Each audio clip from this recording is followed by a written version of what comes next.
자, 보시면 자, 일단 이렇게 도형들이 있습니다.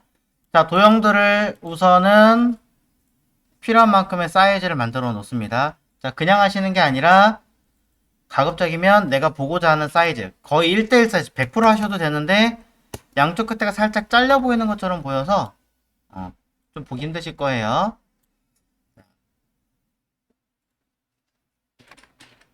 빨간 주사 세로라는 건 어떤 건 말씀하시는 거죠? 요 세로선? 세로선은 왼쪽에 요 눈금자에서 이렇게 당겨 오시면 되겠죠? 당겨 와서 배치. 자, 그 다음에 각자 사이즈를 100% 하기 힘들다 그러면 한 99%, 98% 정도로 맞추시면, 자, 컨트롤과 역슬러시 버튼 누르면 양쪽에 옆에 있는 거 가려집니다. 그러면 대략적인 비율을 어느 정도 크기로 할 것인지 눈에 보여요. 물론 100% 비율은 아니, 약간 작기 때문에 좀 조절하기는 하셔야겠지만, 그럼 이 정도 했을 때 비율이 괜찮은지 아닌지 확인하기 편하시겠죠. 그래서 띡 이런 식으로.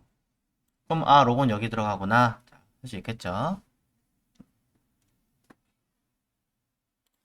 자, 그 다음에 크기별로 다 일일이 조정을 하셨다면 문제는 어바웃으로 배치를 했었기 때문에 이 아이들이 딱 맞지 않았더라는 거죠. 그러니 자기 멋대로 다 사이즈가 배치가 되어 있었을 거예요. 그럼 이 아이들 이제 정렬을 해야겠죠. 한꺼번에 선택을 하신 다음에 해당하는 도형들을 한꺼번에 선택을 한 다음에 해당하는 프레임 기준으로 자리를 잡을 겁니다. 자, 이건 바깥으로 튀어나가 버렸네요. 안쪽에 넣고, 자, 이 도형들을 안쪽에 집어넣겠습니다. 그러니 좌우 가운데 정렬, 가로 크기가 다 똑같으니까, 그쵸? 가운데 정렬. 그 다음에 위아래 정렬은 이 끝에 있는 얘가 아닙니다. 이 아이는 균등하게 배치를 하겠다라는 것 뿐이에요. 사이 간격을 균등하게 하는 건데 우리가 원하는 건 균등한 게 아니라 사이 간격이 아예 없는 0이어야 되죠. 그러니 아래에 있는 답 중에서 어디 갔니? 자, 안 보이네요. 도형들이 모두 잡힌 상태에서 밑에 여기 떠야 되는데 띡, 띡.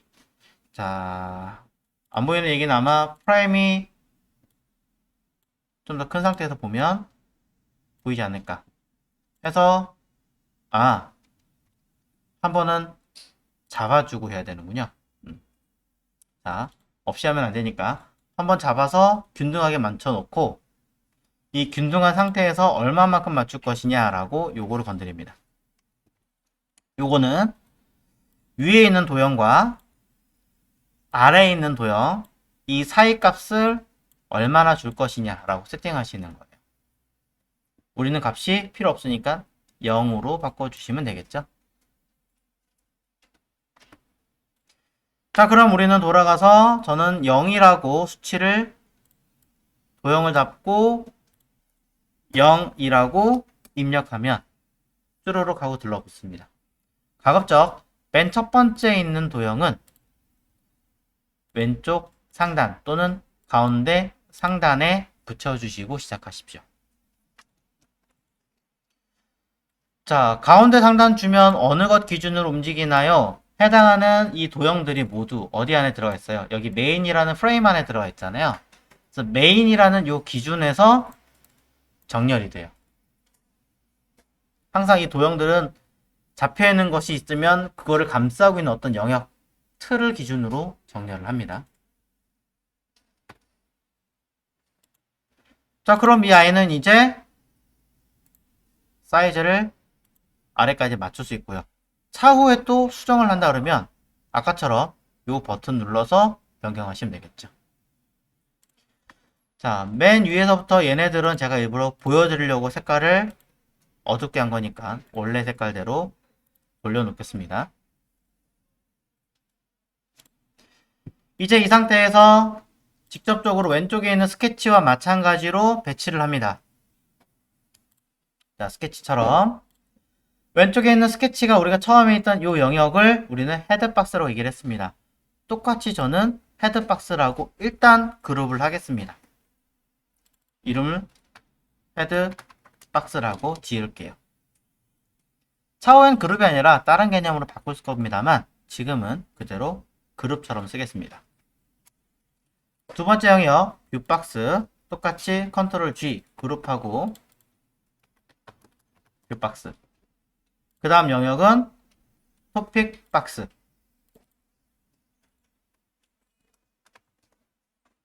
자, 그 다음엔 서브 뷰박스.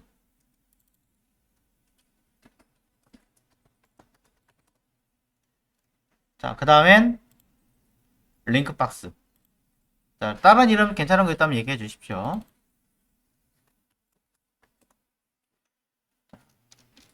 그리고 자, 커멘트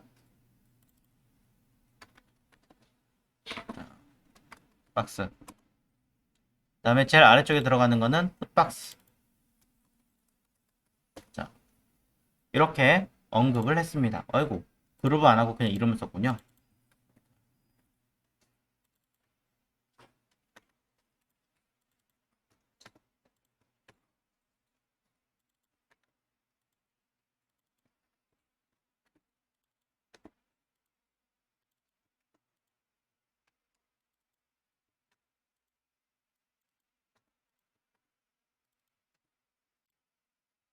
그래서 각 영역별로 이름을 갱신했습니다. 자, 이렇게 갱신해서 이름을 써놨기 때문에 각 영역별로 선택을 하고 내가 어디 작업을 하고 있는 것인지 파악하기가 쉬워졌죠. 하지만 엄밀히 말하자면 헤드박스는 제일 위에 있습니다. 그럼 이 레이어상으로도 실제 위치는 위에 올라가는 게 정상입니다. 물론 코딩의 위치로 따지자면 이렇게 반대로 뒤집어지는 경우가 훨씬 더 많은데 가급적이면 위쪽으로 올라가는 아이가 말 그대로 위쪽에 배치한다. 얘가 레이어가 밑으로 가는 쪽에 아래쪽에 배치한다라는 개념으로 쓰시면 되고 상황에 따라서는 가끔씩 그 순서를 뒤바꿔야 되는 경우도 있다 정도만 알고 계시면 될 것 같습니다.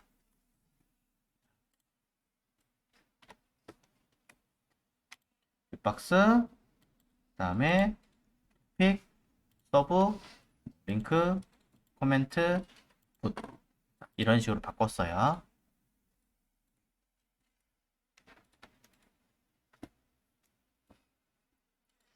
자, 이렇게 했을 때 차이점이 뭐냐면 위에 있는 박스가 이렇게 보이시나요? 얹어지는 거. 네, 위에 얹어져요. 이 순서를 바꾸면 헤드 박스가 순서를 밑으로 내려가 버리면 해당 이 아이가 빅박스가 만약에 겹친다 라고 쳤을 때 가려지게 됩니다. 그러니까 상황에 따라서는 실제로 뒤집어야 되는 경우도 있지만 이렇게 기본적으로는 이런 식으로 배치를 해놓으면 내가 이해하기도 좀 더 쉽겠죠. 디자인 작업물이다 보니까 상황에 따라 뒤집어지는 건 어쩔 수 없어요. 자, 그러고 나서 이제 헤드박스 부분을 할 건데요. 왼쪽에 보시면 아시겠지만 제가 스케치에 들어가는 내용들을 디테일하게 짜지는 않았어요. 일부러 한 단계에서 두 단계 정도까지만 들어갔습니다. 더 상세한 내용이 있지만 깊이 들어가 버리면 우리가 이거를 프로토타입을 짜는 건지 스케치를 하는 건지 구분이 안 가요. 그래서 내가 가늠할 수 있는 정도만 스케치로 틀을 짜고 실질적으로는 오른쪽에 있는 여기다 그려라. 물론 익숙이 되면 왼쪽에 있는 이 스케치 파일은 필요가 없겠죠. 처음부터 그리면 되니까. 하지만 그럼에도 불구하고 뭐부터 해라? 틀 형태부터 잡아라. 자, 그럼 이제 헤드박스 부분을 진행을 하겠습니다. 자, 헤드박스 부분을 진행을 할 때는요. 그룹인 상태에서 자, 여기 보시면 프레임 셀렉션 뭐 이런 단어가 있어요. 그쵸? 프레임 셀렉션이 뭐냐면 위에 있는 요 프레임이라는 개념하고 똑같아요. 프레임이라는 개념하고 똑같은데 차이점이 있다면 선택하고 오른 버튼을 눌러서 보시면 컨트롤 알트 G로 써있죠. 하나의 프레임 안에 이 헤드박스라고는 이만큼의 틀을 새로 짜겠습니다. 이 얘기하는 거예요. 영역을 하나 더 잡겠습니다. 당장은 없어도 됩니다. 근데 문제가 뭐냐면, 자, 그룹 상태에서 아까 무슨 문제가 하나 있었냐면, 이 안에다 그림 하나 그려볼게요. 도형을 제가 하나 그립니다. 자, 여기다가 박스를 하나 딱 그려줍니다. 그렸습니다. 그렸으면 이 박스가 원래는 어디 들어가는 게 편해요? 헤드박스 내부에 그려지는 게 편하잖아요. 근데 보시다시피 자꾸 바깥으로 그려져요. 그래서 그리고 또 가져와서 담고 이거를 여러 번 반복을 해줘야 돼요. 귀찮거든요. 그래서 이거를 오른 버튼 눌러서 프레임 셀렉션이라는 이름으로 된 아이를 선택을 해주면 프레임 형태 안에 또 다른 프레임 모양이 생기면서 그 내부에 들어가게 됩니다. 사실은 그룹 안 하고 처음부터 이렇게 해도 됐었어요. 됐었는데 그러면 헷갈리실 것 같아서 일부러 한 번 더 했습니다. 그러면 이 상태에서 박스를 그리면 어떻게 되나요? 선택한 프레임을 벗어나지 않습니다. 프레임 내부에 그려져요. 자, 이게 낫겠죠? 자, 큰 틀, 아까 일부러 제가 그룹 하는 걸 했었는데 그룹을 안 하셔도 됩니다. 프레임을 바로 잡으셔도 됩니다. 처음부터. 하지만 중요한 건 이 프레임에 대한 이름은 헤드박스라고 만들어 주셔야겠죠. 네. 자, 개념 하나 설명드리면서 저는 그룹 풀어버릴 거고요. 이쪽으로 다 옮길 겁니다. 자, 옮기면서 이름을 좀 바꿔줘야 될 것 같아요. 밑에 있던 아이는 헤드박스의 배경 삐집니다. 자, 이제 조금씩 네이밍이 들어가기 때문에 신중하게 하셔야겠죠.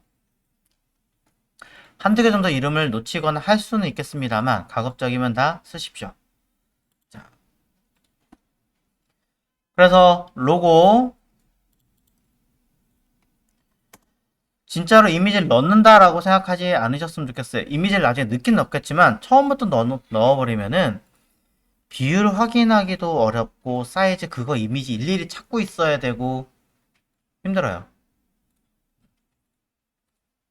지금 중요한 건 뭐예요? 전체적인 밸런스가 잡힌 틀이에요. 레이아웃이에요.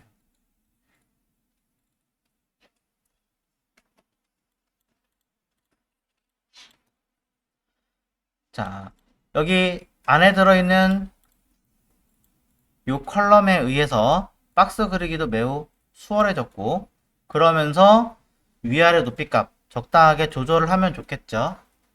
자, 조절을 하겠습니다. 당장엔 여기 자, constraints라고 써있는 이 부분은 당장은 신경 쓰지 않으셔도 됩니다. 대신에 이 박스는 어디? 제가 수정한 프레임, 헤드박스라고 하는 프레임 내부에 들어있는 아이기 때문에 자, 잘 보십시오. 위에서 정렬을 눌러보겠습니다. 일부러 왼쪽에 치우치고 좌우 가운데 띵, 위아래 가운데 띵 보이시나요? 요 틀 안에서 정렬이 되고 있죠.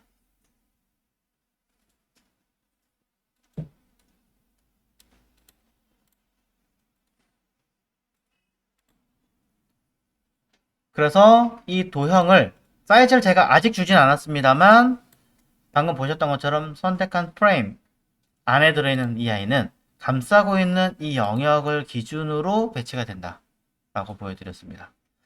이때 자 아무것도 안 누르면 바깥에 클릭했어요. 제가 이 안에 있는 로고를 클릭하고 싶어요. 클릭하면 이 프레임 틀이 잡히잖아요. 그룹일 때도 마찬가지예요. 그럼 안에 있는 로고를 잡고 싶다 하실 때는 더블 클릭하시면 안에 걸 다시 잡습니다.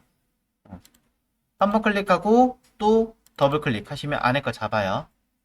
이렇게 잡는 방법이 하나 있고요. 또 하나는 키보드 컨트롤이에요. 컨트롤 키 누른 상태에서 바로 클릭하시면 내부에 있는 걸 다이렉트로 잡을 수도 있습니다. 요게 이제 인디자인 같은 프로그램에서 이렇게 쓰거든요. 비슷한 개념들이 되게 많아요, 툴들이. 자, 그래서 요대로 로고를 배치할 것인가, 아니면 스케치 상태에서 약간 여유 공간이 더 있는 것 같은데, 거기에 맞춰서 좀 더 그릴 것인가, 저는 약간의 더 공간을 주고 싶다, 라는 생각이 들어서 위아래를 120이 아니라 110으로 변경을 하면, 자, 110으로 그러면 10 픽셀 줄은 거잖아요? 작아지는데 어디로 줄어들어요? 방금 보셨나요? 아래가 줄어들죠. 네.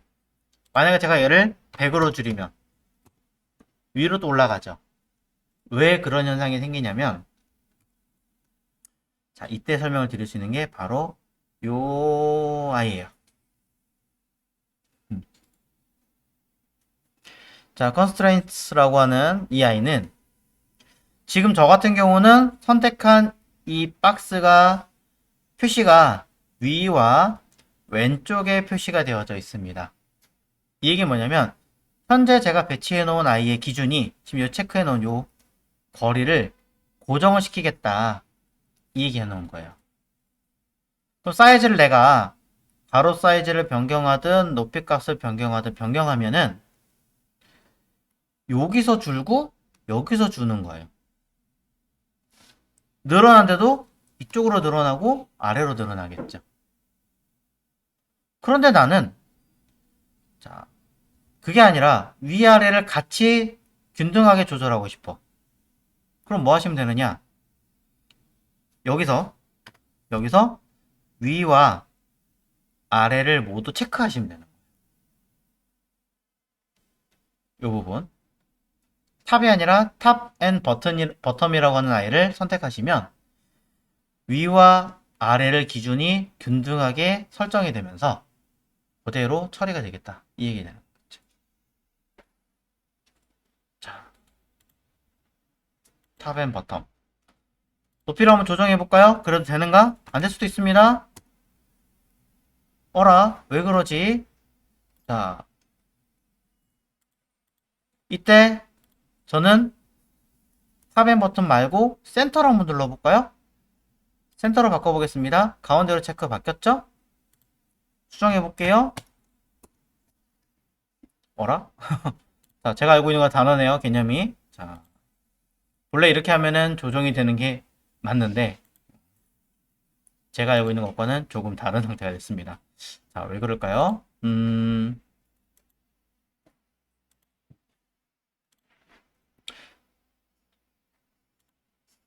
자, 무엇을 제가 잘못 알고 있는 건지. 일단 이 안에 거는 그렇게 바뀌어야 되는데, 제 마음대로 안 되는군요. 대신에 이건 되거든요? 원래 이 개념으로 적용을 시킨 건데, 안 되네요, 제 마음대로. 살짝 보여드리자면, 본래 이거는 반응의 웹 기준 할 때 많이 들어가는 개념인데요. 이걸 설명드리려고 하는 건 아니지만, 자, 겸사할게요.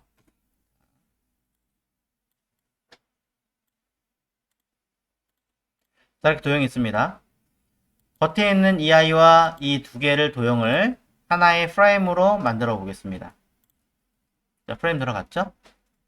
이 프레임 상태에서 안에 들어있는 이 도형을, 안에 있는 도형을 위아래를 모두 같이, 좌우를 모두 같이 눌러 보겠습니다. 가운데 배치하고요. 그러면 이 도형은 사이즈를 조절하잖아요. 그럼 보이시나요? 뒤에 있는 거는 제가 같이 안 잡았나 봐요. 그러네요.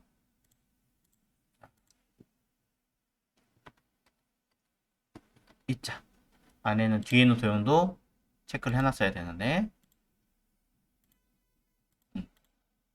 자, 그러면 크게 같이 커지죠. 같은 간격을 이용해서 안에 박스가 커집니다. 근데 얘를 센터로 만들어주면 또 결과물이 달라요. 얘는 안에 도형은 그대로 있는데 가운데 배치되어 있죠. 이런 개념으로 들어가는 거예요. 그래서 저는 이거를 이용해서 높이 값을 이렇게 줄이려고 했던 건데, 이 컨테이지나 요 아이를 기준으로 움직이지는 않네요, 이상하게. 이 부분은 제가 잘못 알고 있었나 봐요. 어쩔 수 없죠. 그렇다면은 그냥 일일이 잡고 내가 사이즈 원하는 대로 조정한 다음에 다시 위아래 정렬 버튼 눌러야죠. 뭐 제한이 없습니다. 자, 100으로 놓고 위아래 맞추겠습니다. 자, 그 다음에 왼쪽에 들어갈 아이가 있었죠? 왼쪽에는 두 개가 들어갔는데 아까는 그냥 스케치였기 때문에 이렇게 그렸지만 개인적으로 저렇게 그리는 것보다는 틀을 먼저 하나 만들어 내시고 그리시는 걸 권장을 드립니다. 물론 디테일한 부분에 대해서는 차후에 다시 알려드리겠지만 일단은 지금은 큰 틀 하나를 만들어 놓고 이렇게 틀 하나를 만들어 놓으신 다음에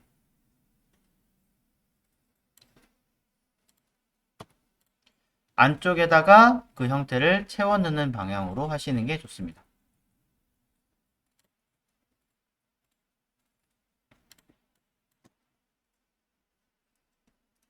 자, 이 안에다가 박스 하나 더 그려야겠죠? 자, 하나를 더 그려줍니다. 나중에는 글씨로 바꾸겠죠? 글씨가 들어갈 자리지만 지금은 색상으로 채워 넣겠습니다. 자, 안에 들어갈 도형의 크기나 내용들이 얼마큼 들어갈지는 여러분들의 상상과 내용에 따라 다르겠죠. 그래서 저는 그 기준에 맞춰서 자, 진행을 할 거고요.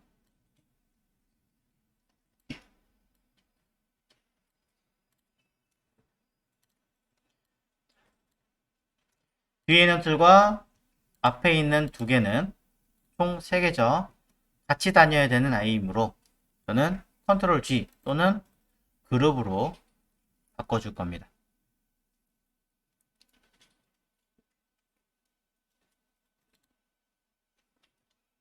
그리고 얘는 내비게이션. 사실 넘버링으로 001, 002 하는 것은 별로 좋지는 않습니다만 일단 순서로 기억하자라는 의미로 썼고요.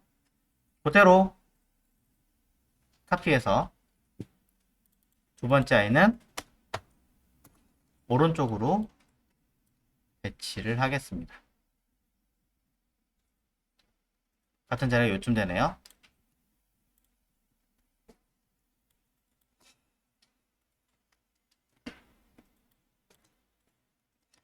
자, 이때 이 아이들의 레이아웃 배치가 스케치를 했을 때 맞춰놨으면 가운데라면 가운데로 가면 될 것 같고 아니면 나는 원래 있던 원본의 이미지처럼 아래쪽에 배치할 거야 아니면 뭐 어떻게 할 거야 조정할 게 있다면 그대로 맞춰주시면 됩니다. 실제 사진도 그렇고요 제가 스케치한 것도 그렇고 가운데 있으니 저는 각각의 그룹과 로고 모두 위아래 가운데로 배치하겠습니다.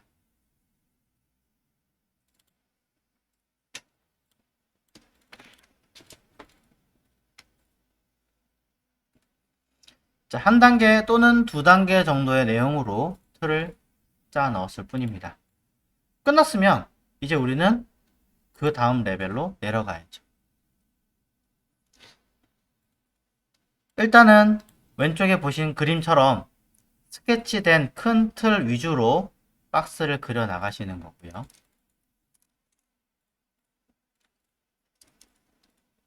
그 다음에 상세한 내용을 채워 넣는 겁니다. 자, 밑에 있는 광고 바로 넣어줄게요.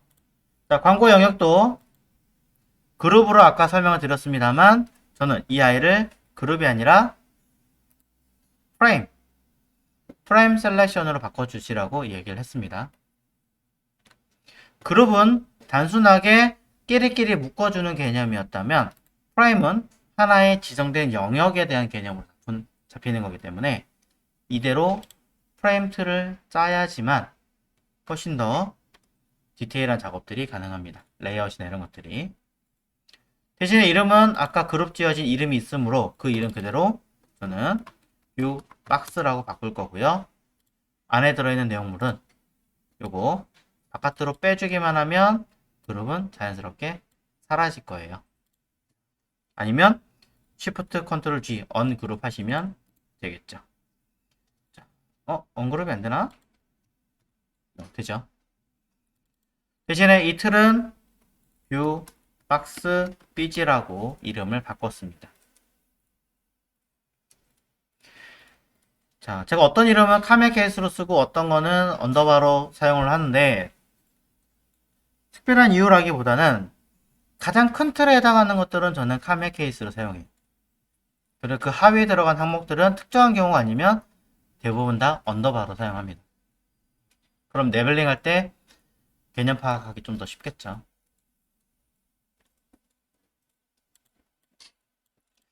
자, 배경 위에다가 이제 여기는 인디케이터라든가 좌우 화살표가 들어갈 위치를 잡아주시면 될 것 같습니다. 그러면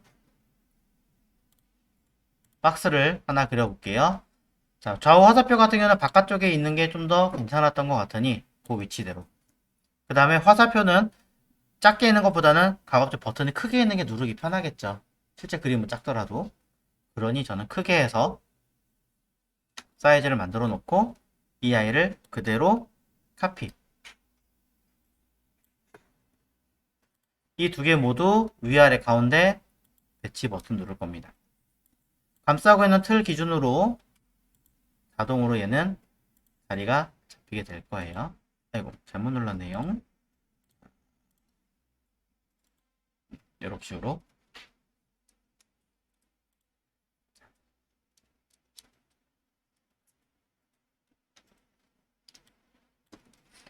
자, 이때 끝에서 이렇게 갈 것인지 아니면 제가 붉은 선 새로 해놓은 이 아이를 기준으로 이렇게 맞출 것인지 고민을 좀 해보셨으면 좋을 것 같은데 저는 이 가운데가 나을 것 같아서 이 자리에 배치했을 뿐이에요.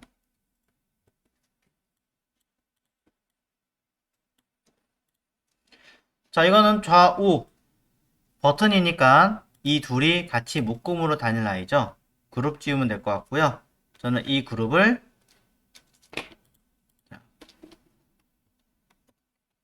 슬라이드 btn 또는 슬라이드 버튼 이라고 이름을 짓겠습니다. 그룹 자체를.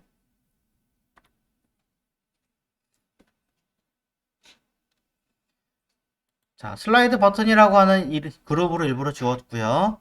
대부분 많이 하시는 게 자, 여기 이름을 주세요라고 하면은 많은 분들이 뭐라고 하냐면 왼쪽에 있는 이 버튼의 이름을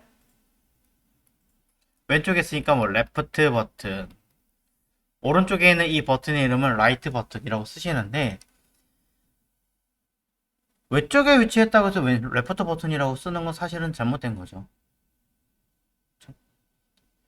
기능이 자, 얘네들은 애초에 왼쪽에 화살표를 가지고 있고 오른쪽 화살표를 가지고 있으니까 덜 헷갈리시긴 하겠습니다만 여러분이 디자인하다가 처음에는 왼쪽에 박스를 배치를 했어요. 그럼 레프트 박스 썼다. 작업을 하다 보니까 이게 오른쪽으로 디자인 배치를 바꾸는 게 훨씬 더 잘 어울릴 것 같다. 그럼 여러분들은 이걸 어떻게 했어요? 레프트 박스가 오른쪽에 배치된 케이스로 바뀌는 거잖아요. 이상하게 되겠죠. 그래서 위치와 관련된 이름이나 아니면 특정 타겟을 어떤 인물이나 명칭을 하시는 건 좀 주의를 하실 필요가 있어요. 광고를 했는데 여기 광고 모델이 예를 들어 아이유다. 그럼 아이유 박스 만들었는데 어느 날 광고 모델이 아이유에서 다른 누군가로 바뀌었다.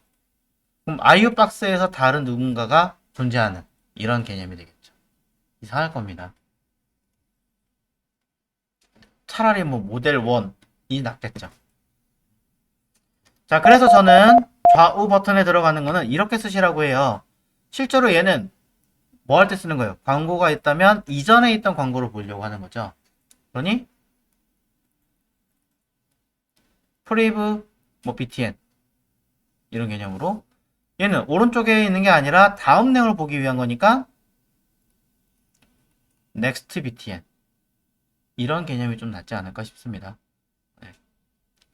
다음 내용을 볼 건데 이걸 갖다가 뭐 건너뛰기 한다 이런 개념 쓰진 않을 거 아니에요.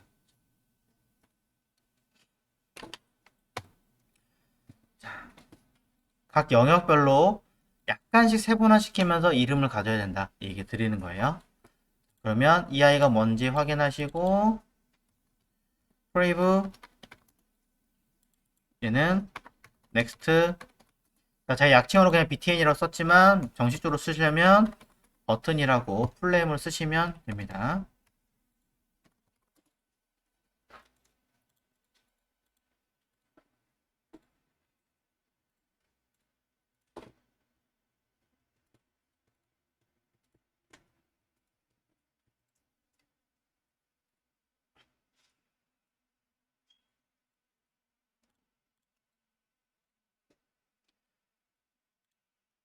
그 다음 되셨으면 좌우 버튼이 아니라 아래쪽에 들어간 인디케이터가 따로 또 존재해 줘야겠죠. 자, 인디케이터. 자, 이번에도 새로운 박스를 하나 그려줍니다. 박스가 싫어요. 전 동그라미가 필요해요 하시면 동그라미 하셔도 되는데 가급적이면 폴리곤이나 스타, 당장은 이미지 같은 거는 사용하지 않습니다. 코딩을 할 수 있는 아이콘들 기준으로 설명을 드리고 있어요. 코딩은 사각형, 줄, 동그라미 끝이에요. 이거밖에 못 그려요. 자, 그래서 일단 사각형 기준으로 저는 전체적인 밸런스를 잡는 거기 때문에 해놓고요. 자, 크기 실질적으로 얼마 정도 해야 되는지 고민하시고 저는 높이값 약 60, 가로값은 내용 보고 맞춰주면 되겠죠. 아래에서 얼마큼 올라갈 것인지도 여러분 밸런스 확인하시고 완벽하진 않아도 최소한의 틀은 고민해 보시고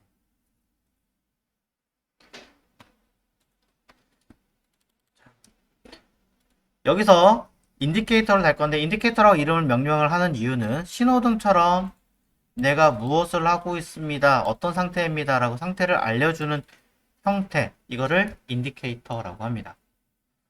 신호등은 켜지고 꺼지고를 이렇게 확인하죠. 즉 여기 사이트에도 있는 이렇게 표시된 요런 아이들 눈이 꺼졌다 켜졌다 또는 잠겼다 풀렸다 이렇게 알려주는 모든 것들이 다 인디케이터라고 합니다.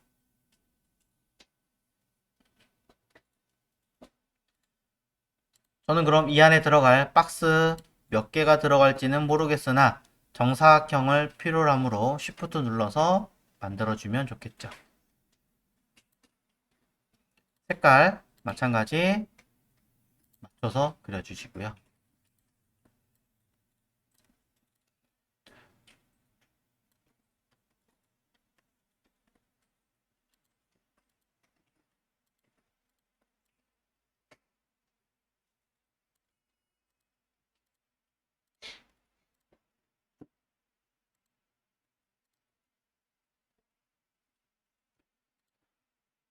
이런 식으로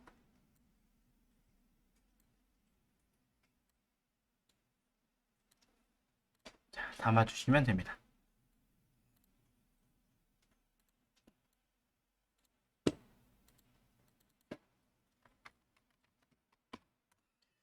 인디케이터에 들어갈 각각의 표시도 사실상 이름을 다 달아주시면 매우 좋습니다만 자, 그렇게까지는 일단은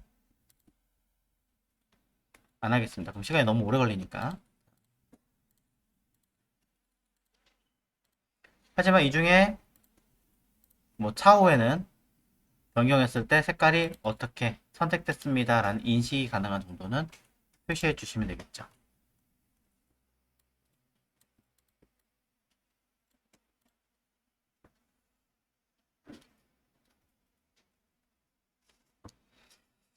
자, 헤더와 그 바로 아래에 있는 광고 영역까지 담았습니다. 보시면 아시겠지만 제가 엄청나게 컨트롤을 딥하게 만들지는 않았어요. 왼쪽에 있는 스케치 정도에서 한 단계 정도만 더 넣어서 비슷한 레벨 정도로 넣고 있습니다. 어디까지? 일단 맨 아래까지.